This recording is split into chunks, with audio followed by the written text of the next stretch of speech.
मारा लाडले। आज अगर मैनचेस्टर सिटी की तरफ से अर्लिंग हालैंड खेल रहा होता ना, तो स्कोर लाइन 3-0 नहीं होती। लेकिन एक सेकंड,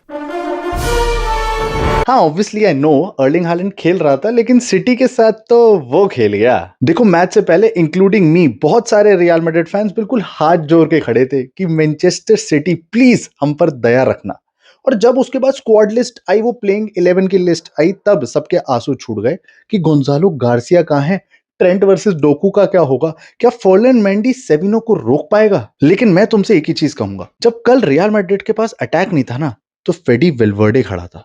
जब ट्रेंट वर्सेस डोकू का कोई ऑप्शन नहीं था, कोई सॉल्यूशन नहीं था, कौन किसको रोकेगा, तब डबल अप करने के लिए फेडी वेलवर्डे खड़ा था। और जब मिडफील्ड में आर्दा गुलर, थियागो पेटार्थ और चुआमेनी पूरे नहीं पढ़ पा रहे थे, तब फेडरिको वेलवर्डे खड़ा था। And I am not kidding मेरे दोस्तों, रियल मैड्रिड का गधा मजदूरी करने वाला बंदा फेडरिको वेलवर्डे पूरी मैनचेस्टर सिटी को वन साइडेड पेल गया।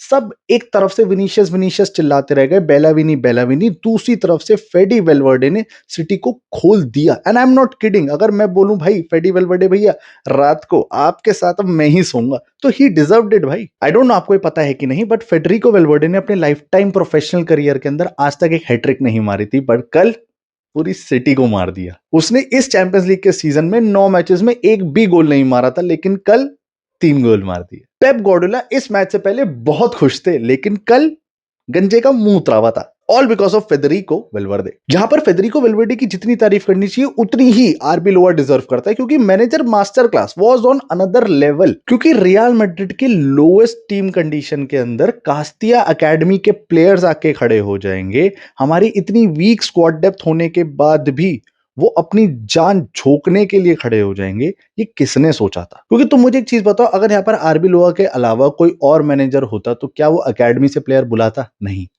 वो उन्हीं टूटे फूटे प्लेयर्स को आउट ऑफ पोजीशन खिला के इस टीम की बर्बादी की तरफ लेके जाता। पर चुम्मा डिजर्व करता है भाई आरबी लोआ, क्योंकि फेडरिको वेलवर्डे ने पहले ही बोला कि इस मैच से पहले हमने प्रॉपर ट्रेनिंग करी थी, और आरबी लोआ ने मुझे बस एक ही चीज समझाई थी कि सेकंड लाइन ऑफ अटैक से तू अटैक करेगा, तू फॉरवर्ड जाएगा और मैनचेस्टर सिटी को पेलेगा। और वही हुआ। और यही चीज मैंने अपने प्रीव्यू के अंदर कही थी कि पेप गार्डियोला 4-3-3 किताबी फॉर्मेशन ऑफ फुटबॉल खिलाता है। वहां पर सिटी पोजेशन बेस्ड फुटबॉल खेलेगी, आगे चढ़ के खेलेगी, क्योंकि उनको पता है ये रियल मैड्रिड की सबसे वीक साइड है। और वही रियल मैड्रिड ने एसिड बना लिया। थिबो कुर्तुआ ने देखा फेडरिको वेलवर्डे निकल सकता है, निको रियली को कोने से पकड़ा और बॉल खींच गया, ले भाई गोल। तुम दूसरा गोल देखोगे, जब पूरा मैनचेस्टर सिटी के डिफेंस का ध्यान विनी की ड्रिबलिंग पर है, तब फेडरिको वेलवर्डे सरप्राइजिंगली पीछे से निकलता है और वीक फुट से गोल मारता है। सिमिलरली थर्ड गोल के अंदर सेकंड लाइन ऑफ अटैक का इतना बढ़िया यूज हुआ कि जब विनीशियस जूनियर और ब्राहिम डियाज एक साथ कॉम्बो बनाना चाह रहे हैं, आर्दा गुलर कहीं ना कहीं बिजी रख रहा है, वहां पर एकदम से फेडरिको वेलवर्डे सरप्राइजिंगली फिर से जाता है, मार्क गुई के आगे से बॉल निकालता है और गोल, हैट्रिक। अब अटैक के अलावा डिफेंस मास्टर क्लास की बात करूं, तो मिडफील्ड के अंदर इतनी ज्यादा प्रेसिंग करी है पहले ही मिनट से कि पूरे 11 के 11 प्लेयर पीछे आ रहे हैं और पूरे 11 आगे जा रहे हैं। 4-4-2 फॉर्मेशन को इतने अच्छी तरीके से निभाया कि भाई कहीं भी बॉल मिसप्लेस हो ही नहीं रही है। मेरे सामने यूरो विनर खड़ा हो, बेलोन डोर विनर खड़ा हो, मुझे फर्क ही नहीं पड़ रहा, क्योंकि मेरे सारे मिडफील्ड एक साथ प्रेस कर रहा है, सारे टीममेट्स एक साथ प्रेस कर रहे हैं, और an number of times midfield में बॉल जीती गई है और अटैक मारा गया है। इवन ब्राहिम डियाज का फोर्थ गोल आने से बच गया था, वहां भी वही मास्टर क्लास थी कि मिडफील्ड से बॉल निकाली गई और गोल की तरफ लेके गया। विनीशियस जूनियर की पेनल्टी वैसे तो चलो मिस हो गई, but I really really loved the gesture कि भाई विनीशियस जूनियर ने पूरे फैंस के सामने अपोलोजाइज किया अगले ही सेकंड में कि भाई तुम मेरे को इतना सपोर्ट करते हो, तो आई डिजर्व कि यू गाइस डिजर्व कि मैं तुम्हें अपोलोजाइज करूं तुम्हारे सामने कि हाँ भाई मैंने इतनी सुअर पेनल्टी मारी थी। लेकिन वहां पर भी आर्दा गुलर ने प्रेस किया और बॉल निकाली थी विनीशियस जूनियर के लिए। अगर तुम मुझे डिसएग्री करते हो तो जरूर कमेंट सेक्शन में बताना, लेकिन स्पेशल मेंशन भाई मैं डीन हाउसन, रूडिगर और थियागो पिटार्च को देना चाहूंगा।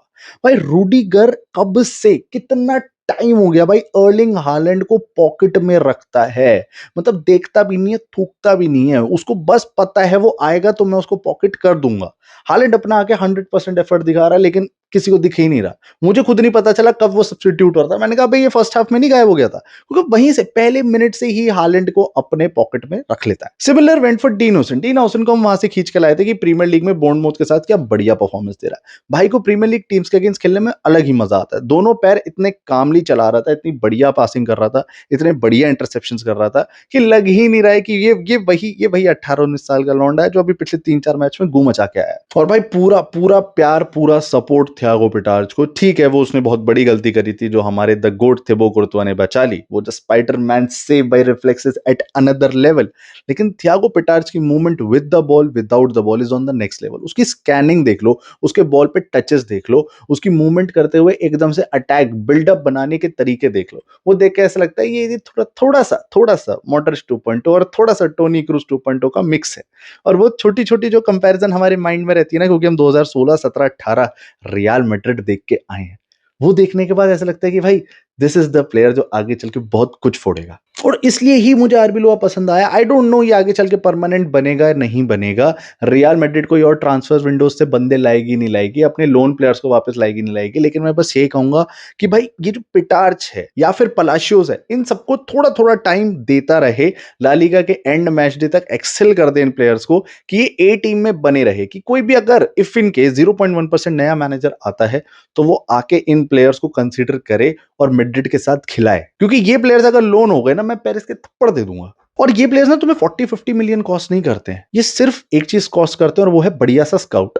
इनको उठा लो, अपनी टीम में बढ़िया सी एकेडमी में बढ़िया सी ट्रेनिंग दे दो और भाई ले ये अपना 200% देने को तैयार हो जाते हैं for the batch, for the team, for the fans, for the stadium, for the legacy. And yes, we Real Madrid fans used to pray for time like this कि भाई जब हमारी टीम परफॉर्म करना शुरू करेगी, एक साथ प्रेस करना शुरू करेगी, अपने बैच के लिए फाइट करना शुरू करेगी, उस मेंटालिटी के लिए लड़ना शुरू करेगी। And we did it. Yesterday पहला ही लेग था, हम बहुत हवा में हो सकते हैं इस टाइम पे, लेकिन मैनचेस्टर सिटी को अपने घर पे पहले लेग में हराना with the Real Madrid B team was not in my wish list of 2026। Pep का मुंह तो भाई पहले ही 40 मिनट में बन गया था। और second half performance by man city was good, better attacking style था सेकंड हाफ में। रियल मैड्रिड बहुत पीछे हो गई थी। फर्लैंड मेंडी की इंजरी जो हमें देखने को मिली है, जो आर्बिलोआ ने बोला कि भाई लगातार मैं 2 गेम स्टार्ट कराऊंगा, वो बंदा मुझे उतना फिट नहीं लग रहा था, उतना प्लेइंग टाइम उसको नहीं मिला था, तो दिक्कत तो आनी थी। बट फर्लैंड मेंडी ने अपना 100% दिया।